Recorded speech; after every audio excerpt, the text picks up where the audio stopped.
कल्पना कीजिए, आप शांत पहाड़ की चोटी पर बैठे हैं, हवा ठंडी है, आसमान नीला है और अचानक धड़म, पहाड़ फट जाता है और उसके अंदर से आग, धुआं और लावा निकलने लगता है। आप चौंक जाते हैं। अरे भाई, ये हुआ क्या? दोस्तों, यही है धरती का गुस्सा, ज्वालामुखी। आज हम समझेंगे कि आखिर ये धरती का गुस्सा क्यों फूटता है, कैसे बनता है और क्या होगा अगर ये हमारे शहर के नीचे फट जाए। और हाँ, अगर आप ऐसे ही धरती हिला देने वाले साइंस वीडियो देखना पसंद करते हैं तो पहले सब्सक्राइब बटन पर हल्का सा धमाका कर दीजिए, क्योंकि आज की कहानी में तापमान 1000 डिग्री से ऊपर जाने वाला है। धरती बाहर से ठंडी दिखती है, लेकिन अंदर वहां चल रही है लावा की पार्टी। हमारी पृथ्वी के 3 लेयर होते हैं, क्रस्ट, मेंटल और कोर। कोर के पास तापमान लगभग 6000 डिग्री सेल्सियस होता है, यानी सूरज की सतह जितना गर्म। अब जब ये गर्मी ऊपर आती है तो मेंटल की चट्टानें पिघलने लगती हैं और वही बन जाती हैं माग्मा। और जब यह माग्मा ऊपर रास्ता खोज लेता है तो फट पड़ता है ज्वालामुखी। धरती के अंदर लिटरली एक प्रेशर कुकर चल रहा है और जब सीटी बजती है तो ज्वालामुखी फूट जाता है। अब बहुत लोग कहते हैं, भाई लावा और माग्मा में फर्क क्या है? तो सुनिए आसान भाषा में, जब पिघली हुई चट्टान धरती के अंदर होती है तो उसे कहते हैं माग्मा, और जब वही बाहर निकलकर सबको डराती है तो वो कहलाती है लावा। मतलब लावा वही माग्मा है जिसने घर छोड़ दिया। वैसे कुछ ज्वालामुखी शांत रहते हैं, कुछ एक्स्ट्रा एक्सप्रेसिव, यानी जरा सा मौका मिला तो फूट पड़ते हैं। लेकिन इन सब का रिश्ता एक ही मां से है, धरती की हीट और प्रेशर से। अब सवाल उठता है, ये ज्वालामुखी कहां से आते हैं? असल में धरती की सतह पर कई टेक्टोनिक प्लेट्स तैर रही हैं। जब 2 प्लेट्स आपस में टकराती हैं या अलग होती हैं तो उनके बीच से माग्मा ऊपर आने का रास्ता बना लेता है। बस वहीं से बनता है ज्वालामुखी पहाड़। कभी यह पहाड़ बढ़ते बढ़ते इतना ऊंचा हो जाता है कि आकाश को छूने लगता है, जैसे माउंट फुजी या माउंट एटना। धरती की इन हरकतों को देखकर लगता है यह ग्रह बिल्कुल शरारती बच्चा है, कभी शांत, कभी गुस्से में। हर ज्वालामुखी का अपना स्वभाव होता है, एक सक्रिय जो अब भी फूट सकते हैं, जैसे माउंट स्ट्रोम्बोली। 2 सुप्त जो फिलहाल सोए हैं पर जाग भी सकते हैं, जैसे माउंट वेसुवियस। 3 निष्क्रिय जो अब मर चुके हैं, जैसे माउंट कुलाल। अगर धरती का व्हाट्सएप होता तो ये तीनों एक्टिव, लास्ट सीन रिसेंटली और ऑफलाइन फॉरएवर वाले स्टेटस रखते। जब लावा, गैस और राख बाहर निकलती है तो वो एक शानदार और डरावना दृश्य बनाती है। आवाज गूंजती है, राख आसमान तक पहुंचती है और आसपास की हवा जल जाती है। कभी कभी पूरा शहर राख से ढक जाता है, जैसे पोम्पेई में हुआ था। धरती का प्रेशर रिलीज बटन है ये ज्वालामुखी। लेकिन अगर ज्यादा दबाव बन जाए तो ये बटन नहीं, पूरा सिस्टम उड़ा देता है। 77 एडी में इटली का शहर पोम्पेई अचानक गायब हो गया था, क्योंकि पास का माउंट वेसुवियस फट पड़ा। इतनी राख गिरी कि पूरा शहर दब गया। लोग जैसे के तैसे पत्थर बन गए।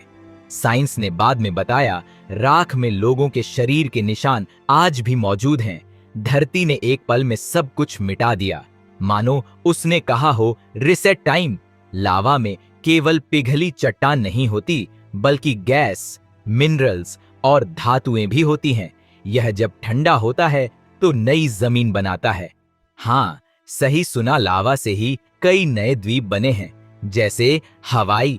मतलब धरती गुस्से में भी क्रिएशन मोड में रहती है। कुछ ज्वालामुखी सामान्य नहीं, सुपर वोल्केनो होते हैं, जैसे अमेरिका का येलोस्टोन। अगर यह फटा तो पूरी पृथ्वी के मौसम पर असर पड़ेगा। विज्ञान कहता है इसका एक विस्फोट लाखों परमाणु बमों जितना शक्तिशाली होगा। अब सोचिए, धरती का मूड खराब हुआ तो क्या होगा? जब ज्वालामुखी फूटता है तो राख और गैसें सूरज की रोशनी को रोक देती हैं। इससे ठंड बढ़ जाती है, फसलें खराब होती हैं। इतिहास में वोल्केनिक विंटर के कई उदाहरण हैं। मतलब धरती बोलती है, आज नहीं, सूरज की छुट्टी है, डरिए मत। यह पूरी तरह खलनायक नहीं है। ज्वालामुखी मिट्टी को उपजाऊ बनाते हैं, मिनरल्स देते हैं और नई भूमि का निर्माण करते हैं। कई जगहों पर, जैसे आइसलैंड, लोग ज्वालामुखी की गर्मी से बिजली तक बनाते हैं। मतलब धरती गुस्से में भी हमारे काम आ जाती है। जैसे माँ, क्या आपने गौर किया, लावा हमेशा लाल नहीं होता। इसका रंग तापमान पर निर्भर करता है। गर्म हो तो नारंगी या पीला, ठंडा हो तो गहरा लाल या काला। अगर धरती के पास मूड रिंग होता तो लावा उसका मूड दिखाता। 1815 में माउंट तंबोरा, इंडोनेशिया, फटा। इतना लावा और राख निकली कि पूरा साल बिना गर्मी का रहा। उस साल को इतिहास में कहा गया द ईयर विदाउट समर। धरती का छोटा सा छींकना इंसानों के लिए ग्लोबल इवेंट बन गया। समुद्र के नीचे भी हजारों ज्वालामुखी हैं। वे लावा से नई जमीन बनाते हैं। दरअसल पूरा पैसिफिक ओशन फ्लोर इनसे बना है। मतलब धरती पानी में भी कंस्ट्रक्शन वर्क कर रही है। कई सभ्यताएं ज्वालामुखी के पास बसीं क्योंकि वहां की मिट्टी सबसे उपजाऊ थी। लोगों ने इन्हें देवता माना। जैसे जापान में माउंट फजी को पवित्र समझा जाता है। धरती ने डर और भक्ति दोनों साथ सिखाए। आज वैज्ञानिक सैटेलाइट और सेंसर से ज्वालामुखी पर नजर रखते हैं। अर्थक्वेक पैटर्न्स, गैस रिलीज और तापमान से वे अनुमान लगाते हैं कि कब फटेगा।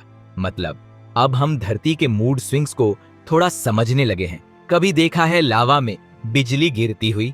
इसे कहते हैं वॉल्केनिक लाइटनिंग। राख के कण आपस में रगड़ते हैं और बिजली पैदा करते हैं। धरती का यह full on and special effect होता है नेचर का मार्वल मूवी सीन। सोचिए, अगर सब ज्वालामुखी एक साथ फट जाएं तो पूरा आसमान धुएं से ढक जाएगा, सूरज की रोशनी खत्म और तापमान गिर जाएगा। धरती कुछ समय के लिए न्यूक्लियर विंटर में चली जाएगी। मतलब game over, insert coin to restart.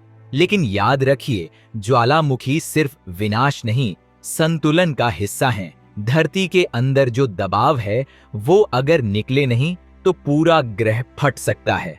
मतलब धरती को भी कभी कभी वेंट आउट करना पड़ता है। यह उसका थेरेपी सेशन है, बस थोड़ा ज्यादा एक्सप्लोसिव।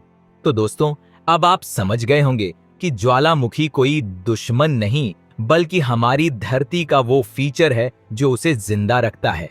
अगर आपको यह कहानी पसंद आई तो लाइक करिए, कमेंट में लिखिए कि कौन सा ज्वालामुखी आपको फैसिनेटिंग लगा और सब्सक्राइब करिए ताकि अगली बार जब हम धरती के अंदर के रहस्यों में उतरें तो आप भी साथ चलें, क्योंकि विज्ञान भी तभी मजेदार है जब उसमें थोड़ा धमाका हो।